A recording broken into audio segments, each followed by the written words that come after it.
This is Walter Jones. I'm with Morris News Service and president of the Atlanta Press Club. And what we had today was a discussion sponsored by the Press Club and the Georgia Municipal Association, where we brought 5 mayors from different cities around the state to talk about some of the concerns they have in common and some of the concerns where they maybe compete a little bit. They are all interested in jobs, they're all interested in economic development and interested in growth. The challenge for them is how to get resources.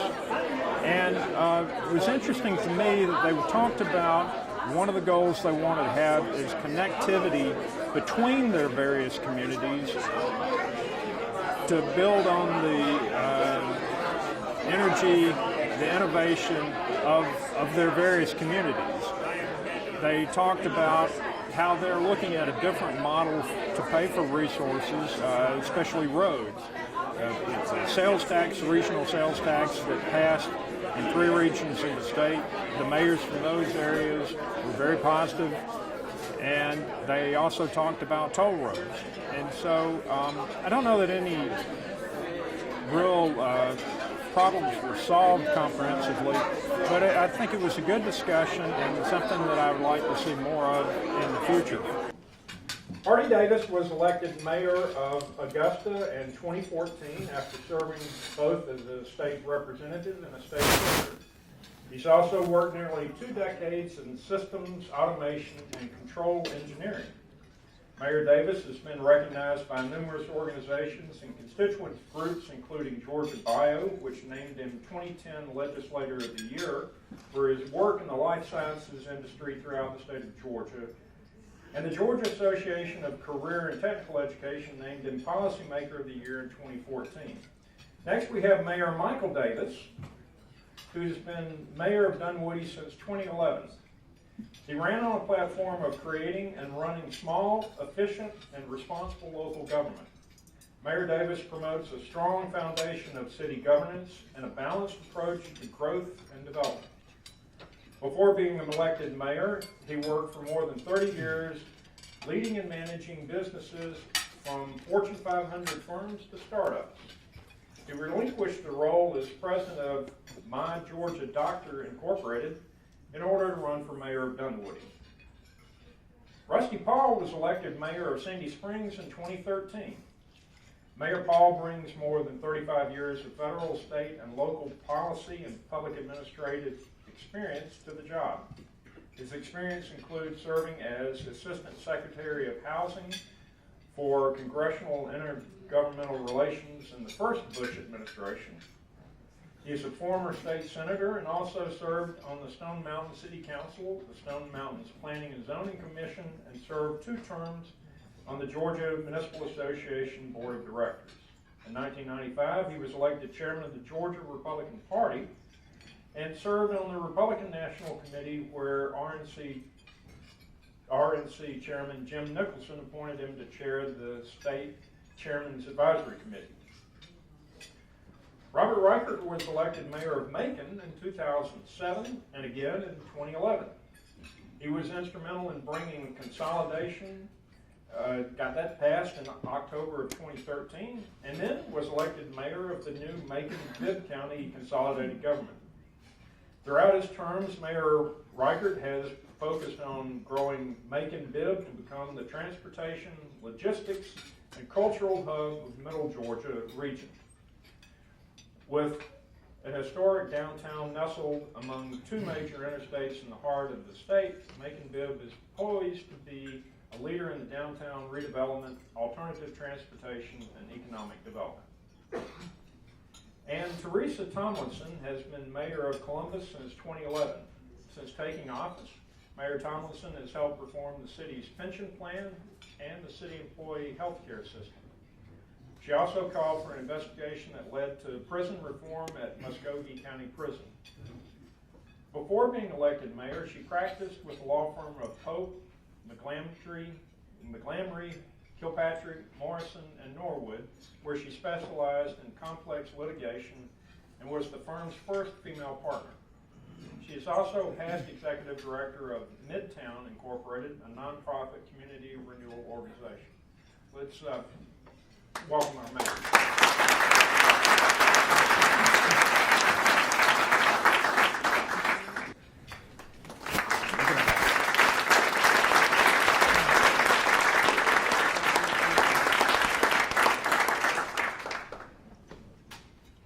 Okay, now to the fun.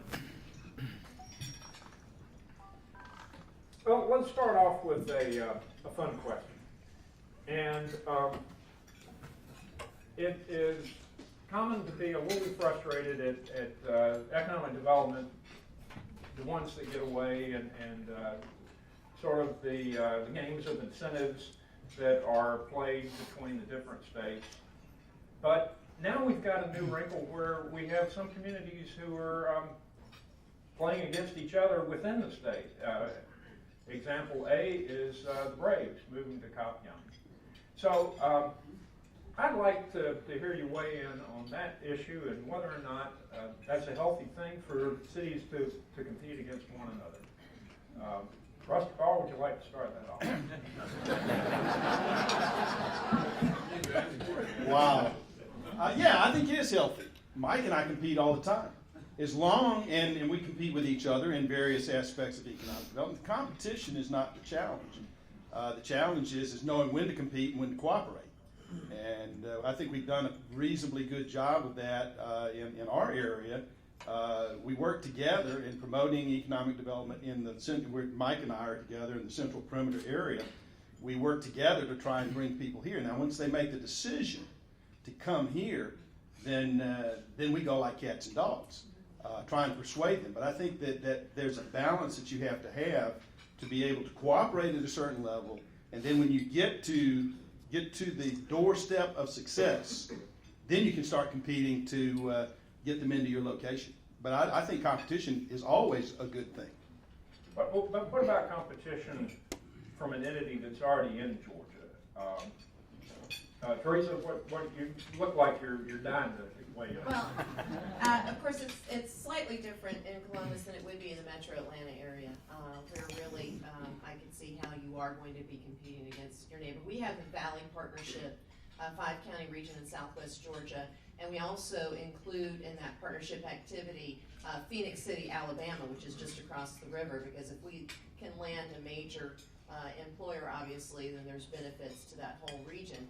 So what we try to do is use the different counties as sort of a portfolio of options and coordinate very closely with the state. As one aside, as I hand off the microphone to someone else, I would say, as it relates to economic development, a trend that we're seeing in Columbus is that quality of life really counts for a great deal, and you have to put a lot less on the table if they want to come to your city because of the quality of life. And so we do tend to push things like travel times, transportation issues, and things of that nature to distinguish us from the crowd and tell you that your employees can go home for lunch if they so desire. So that's how they compete. Yeah. And that's how we compete. So there's a little competition, but we try to maximize our portfolio, which is the Valley Partnership region. Well, I would only add one other thing: if it prevents the employer from leaving the state, because obviously the employer is unhappy where they are, and they're looking. So if competition for another spot in Georgia keeps them here, then that's a win for all of us. Yeah. That's true. And that's more or less what I was going to say too. I think that, when a company has decided they're moving for whatever reason, and other states and other cities outside of Georgia are offering incentives, and we know they're moving anyhow, I think there's really nothing wrong in getting into the mix. You can't just allow them to leave the state because you didn't want to break that one code. Now, we've never had that problem in Dunwoody or Sandy Springs. We have never had to do that, but I think it's something you have to be aware of. And if they don't want to be where they are, but they're considering somewhere else in the state and other states, you got to compete. I share those same sentiments. I think when you look at competition, it can be healthy because there are net benefits on both ends. In our region, we've got a number of counties there, and we do in fact compete against one another. But the reality of it is, if Company X decides to build the facility in my city, in my county, and residents live in the adjoining county, we both win. And so I think that's a big challenge for many of us, that when we look at it, we see it as, well, is it a net net sum gain or is it a loss? When the reality of it is, if I've got folks who are living in my community paying property taxes and the business in an adjoining county that they're getting property taxes from as well, I think we're all winning. Again, the key element is keeping them in the state of Georgia, the number one place to do business. Well, then let me ask, do your constituents, people that vote on you, pay taxes, do they see that as a win if a major employer ends up in a different part of the state? Well, again, we push and educate on this Valley Partnership. And so our citizens, I think, would see it as a general win as long as we landed them in that region. But of course, Columbus is the economic hub of that region, and so we do tend to get our fair share of those, just truth be told. But yeah, I think there have been occasions when, because of acreage or what exactly it is they're doing, they need to go to one of the outlying counties, and certainly our citizens would see that as a win. Again, it's going to be a slightly different dynamic than you're dealing with in the metro Atlanta area. Yeah, I think that's true. Again, I think Mayor Thomason and I both border cities. We just across the rivers from either Alabama or South Carolina.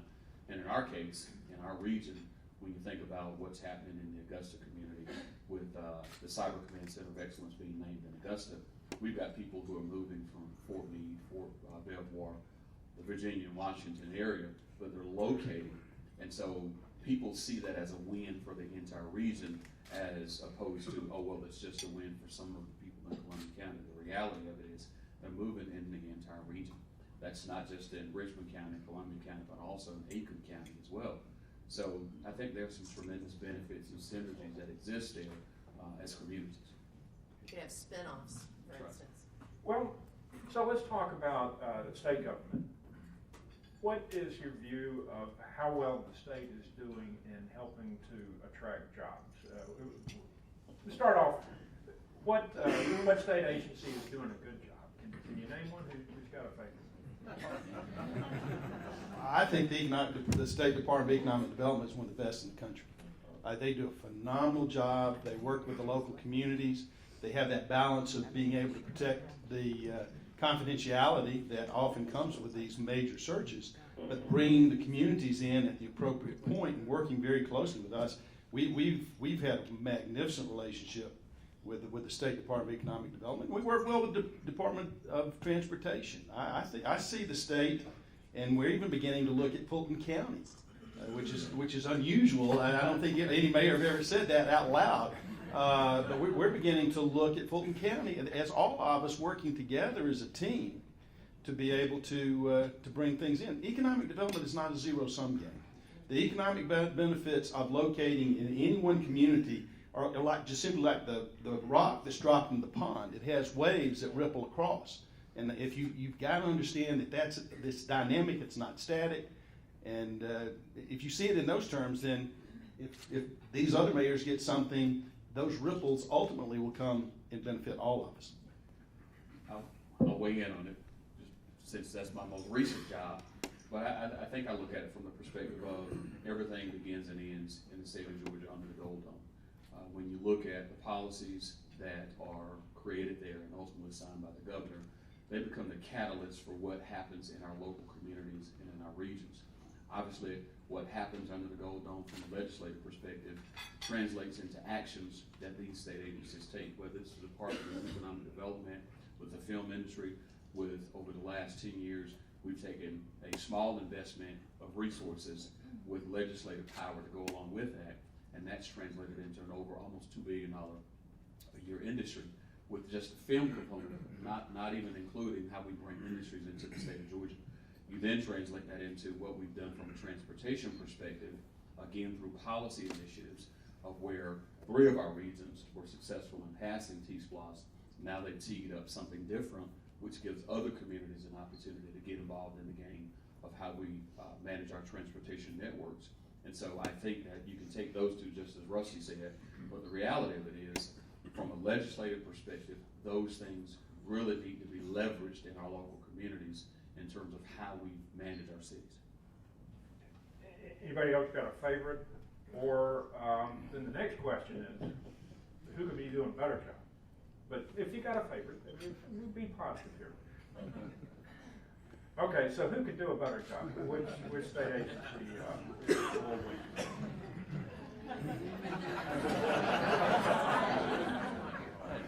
Who wants to commit suicide first? Everybody can do better, right? I mean, Yeah. Nobody's perfect. But if I had to point out one, I would say that the Department of Revenue could do a little bit better, certainly on a couple of, here's one for instance. We thought it would be a great idea if we sent the Department of Revenue a list of everybody that had a business license in Macon-Bibb County. They could then compare that, be sure that there was a sales tax being returned. If they would send us a list of who's making sales tax returns, we'd check that against our business license, be sure they had a local business license. We thought it made a lot of sense. They didn't. I'll add to that a bit.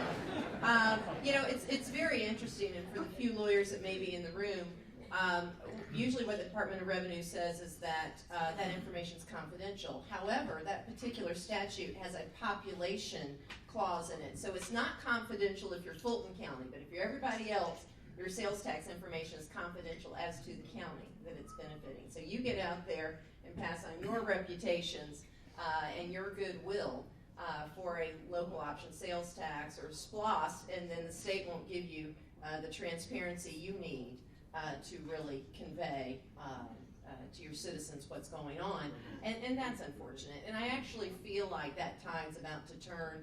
GMA's been doing a good job with that, and so that's something I think we are all equally as interested in. And I know at least Robert and I, and probably others in the room,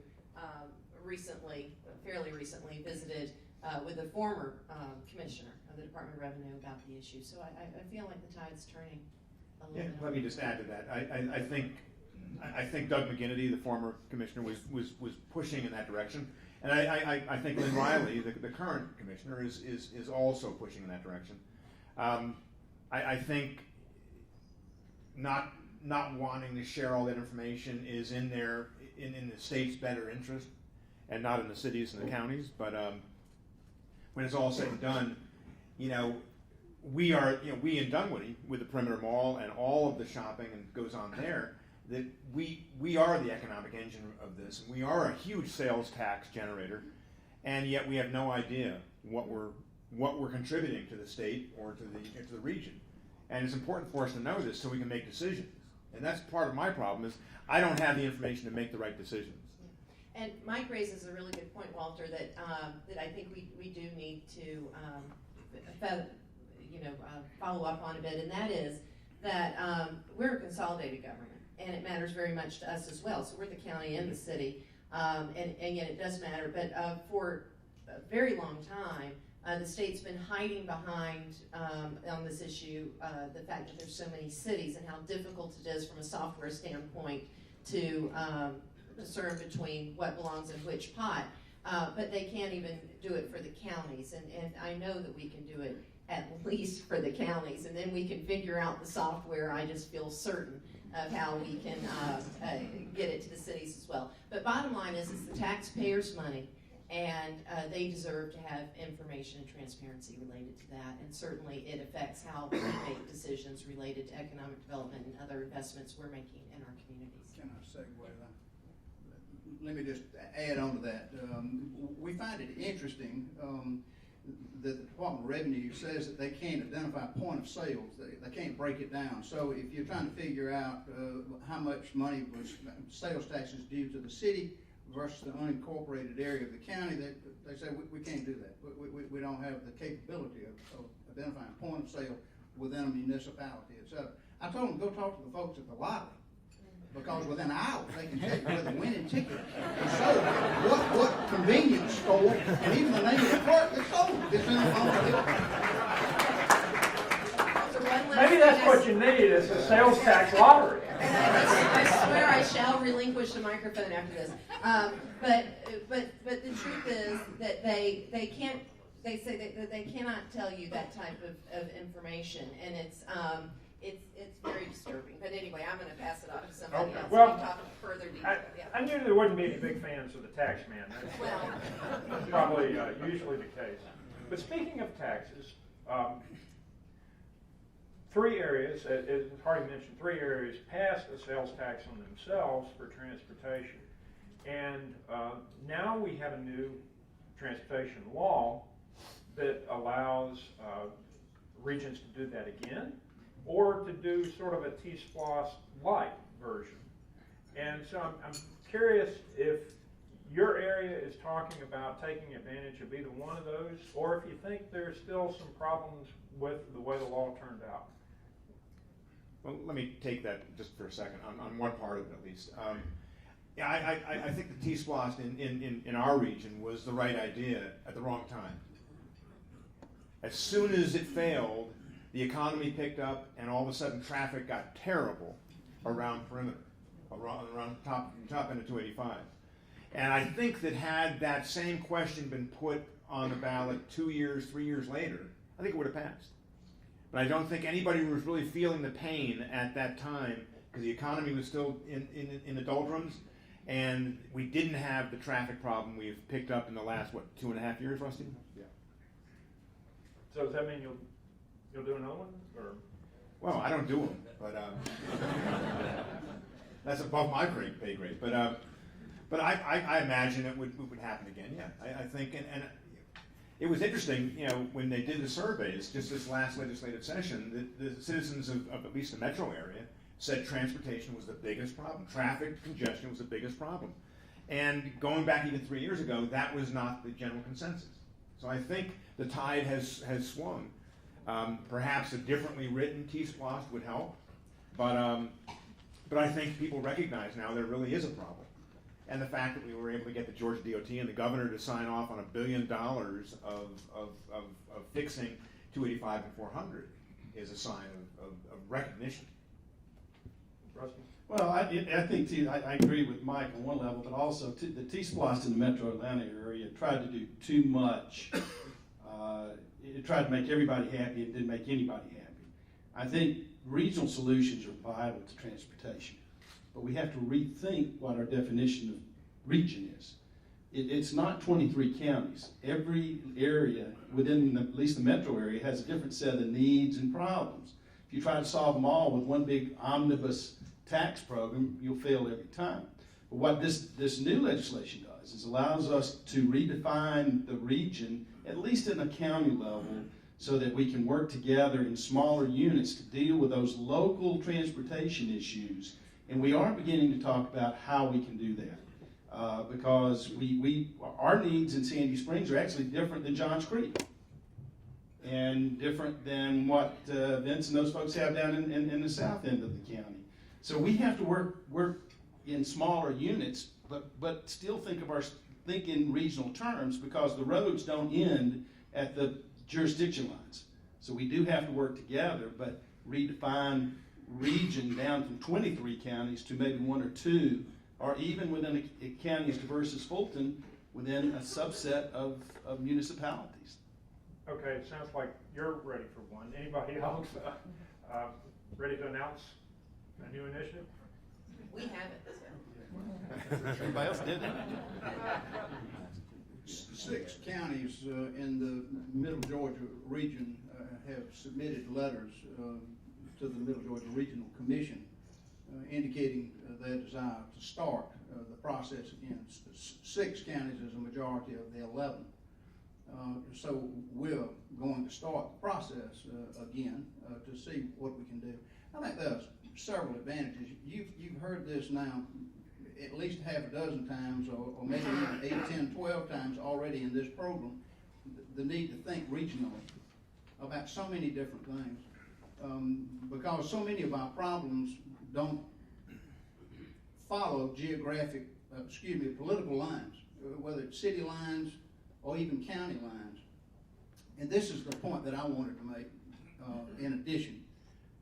I think it would be worthwhile for us to rethink and go back through the process again of regional transportation, because as I understand it, anybody familiar with the Piedmont Atlantic mega region, And this one of 10 mega regions has been identified in the continental United States. It basically runs along the line from Raleigh, Durham to Charlotte to Greenville, South Carolina to Atlanta to Birmingham, and about 100 miles either side of that line. And in that blob, which is part of 4 states, you've got about 30 million people. And in that 30 million, they project a growth of 70% over the next 30 years now, well, excuse me, 35 years, because this was done initially in 2010, going to 2040. That sort of population growth is going to demand new and alternative forms of transportation in order to preserve the quality of life and what we love so much about living here in the South. Well, then that brings up the question about trains, passenger rail, and you'd be the first one to lead off on that one. Is that going to happen? And if so, will the city step up and commit to pay the operator? Yes, I think they will through a variety. One of the things that we have proposed that we look at is a tax allocation district around a station or stop. So when the train stops, you're going to have enhanced growth in that tax allocation district. And if the General Assembly would pass something that would allow that tax district revenue to go toward operating a transit system that was through multiple jurisdictions and outside of their jurisdiction, I think you'd be well on your way. You've added a third leg of the funding stew. We've always had the federal side. We've had the state side, although they've been less than fully supportive of alternative forms of transportation thus far. But I think they see the handwriting on the wall. This would bring the third leg, the local government in as far as trying to pay for passenger rail. And I do think alternative transportation must be in our future. Well, what about Augusta? Would y'all step up for that? Well, I think Augusta's interested in that conversation, but I too agree with Mayor Reichert with this one exception.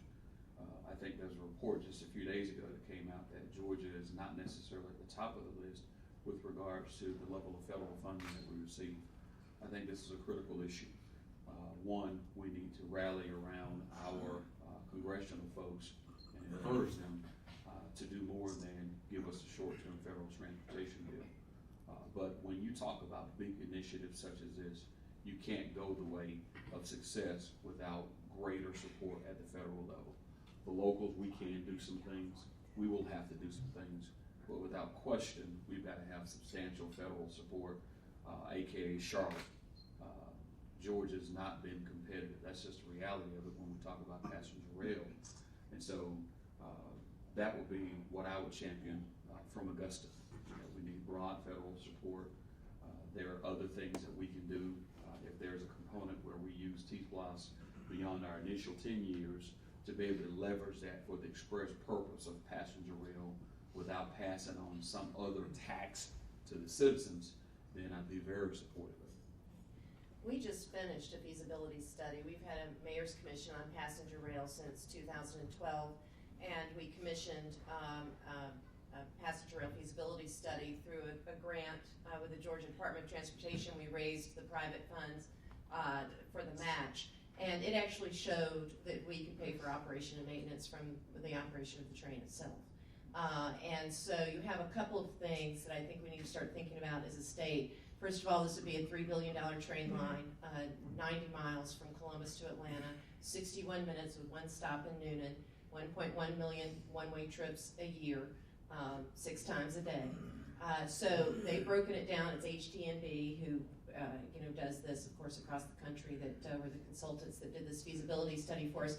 But it shows that in the first year of operations, the profitability ratio is 1.21. Well, when you have a profitability ratio, now you know you can service debt. And what we have in Georgia, frankly, is one of the most progressive rail authorities in the nation. It was actually put in place, I believe, under the Zell Miller administration. It dates back that far. It's defunct now, in that there's just nobody has been appointed to it. But it actually has the broadest possible authority under the Georgia State Constitution to issue bonds, to acquire property, all the things that authority can do in the broadest sense. And the fact that that sits largely defunct is something that we need to think about as a state. It's easy enough, it's a very minimal budgetary impact to simply have an authority, and yet you would have them if we could get these legitimate studies done. And we're moving on now to finance the Tier 1, Tier 2 study, which we're going to be able to, we believe, consolidate, because the proposal is electric rail, not diesel rail, of 185 and then 85. So airport to airport, which of course has another economic development component. But if you can show you have a profitability ratio, you should be able to issue that type of debt that you can prove you can service.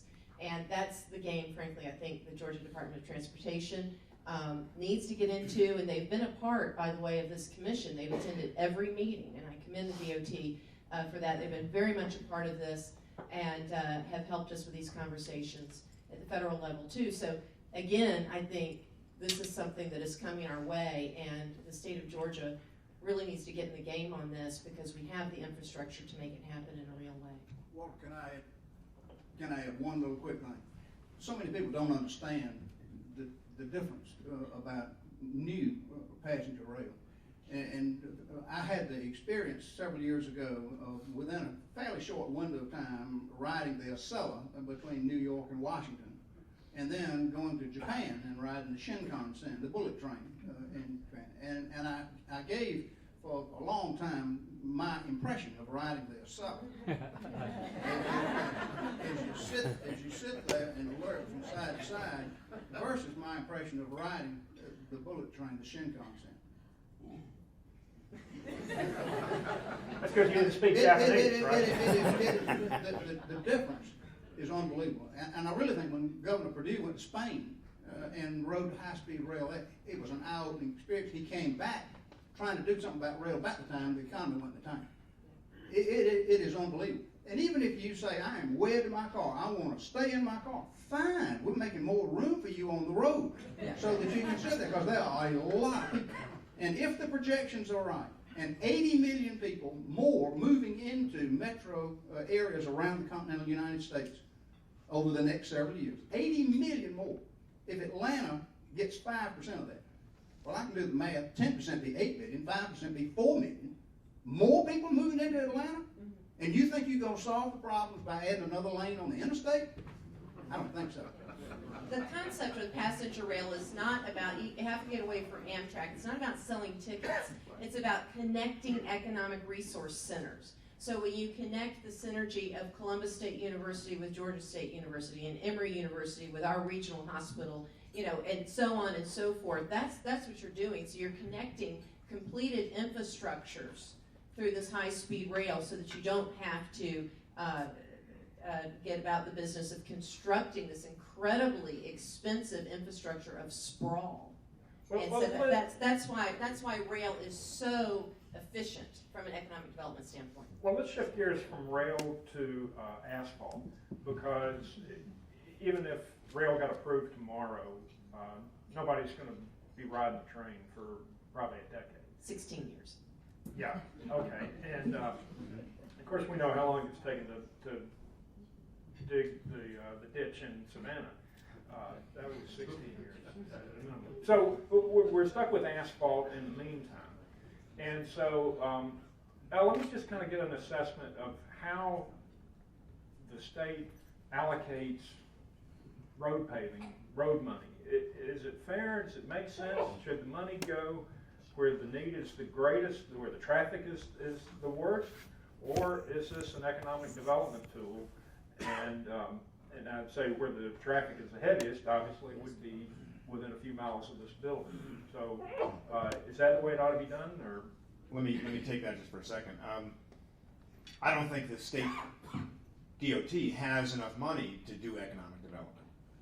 You know, you've all heard the stories of how their funding is based almost entirely on gas tax, and the mileage of all the cars all the way to the leaf are going up to a point where their income is dropping. So I don't see the Georgia DOT being able to talk about economic development.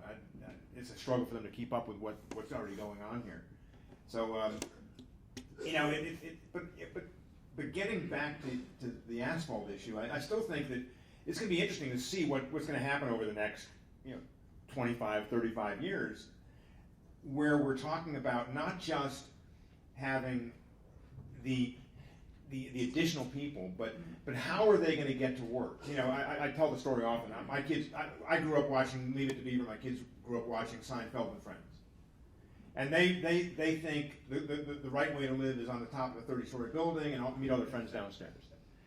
So what we grew up with up here, and most of you, is living deep in the cul-de-sac and having no sidewalks and driving. And the question is, how much do we want to build for the future with the knowledge that maybe this next generation and the generations to follow have a different idea? And maybe there's little things like, I was listening to a podcast recently of the CEO of Lyft, Uber and Lyft. The CEO of Lyft was saying that in Los Angeles, the average commuting car has 1.1 passengers in it. And if you could just increase that to 1.3, you'd solve all your problems in Los Angeles. Just by getting people to carpool just a little bit more. And so the question is this next generation, who's a lot more interested in sustainability and all those buzzwords, are they going to be wanting to live in the same kind of communities that we've created for ourselves now? Well, okay, so that's an argument for focusing on Metro Atlanta. How does that play in Augusta, then? Well, I agree with Mike. I think that as we look at what's happening in Augusta, with the expectation that young millennials from the Washington, Virginia, and Maryland areas are moving into Augusta because of Fort Gordon, they're wanting proximity. They're wanting place. They want to be able to, hop on, whether it's a trolley or a train, and go to shop, groceries, and then be able to get out to the fort. So I think, in the general sense, we do want those same things. I'm part of that little group, Mike. Yeah, part of that group. We want, accessibility, but at the same time, bike trails. We want sidewalks. I think you've seen a transformation where the cycle has turned. People want that quality of life, but the key word is accessibility and proximity. I don't want to have to necessarily get into a POV just to get there. Mm-hmm. So I think that's where we are. But and that transcends geography. Okay, but as Columbus or Macon. Well, the challenge though is, as Mike said, there isn't enough money. So how does it get allocated? Should they fix where the traffic is now, or where it's gonna be, or where maybe it ought to be, because these communities outside of Atlanta could be growing if they got a little bit more resources. But I think you're looking at it from the perspective of just the metro solution.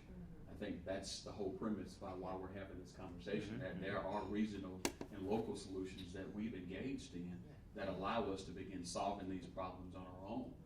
The resources that we're expected from the state, that's shifted, particularly with the advent of T-Splots in our case, and in Teresa's case. But there are other things that we're able to do in terms of moving people that help us augment what the transportation department may or may not be able to do. Let me just add on one more thing. Mike said a minute ago that DOT didn't have enough money to do economic development. I would differ with that just a little bit by saying that truck transportation through the state is essential for economic development. They're not coming here if they can't move goods and freight through it. So really, we all think about transportation as being about us. It's about me. I'm in my car, but it really is not about us. It's about truck traffic and moving freight through the state. That leads to my second point about how should you distribute the money.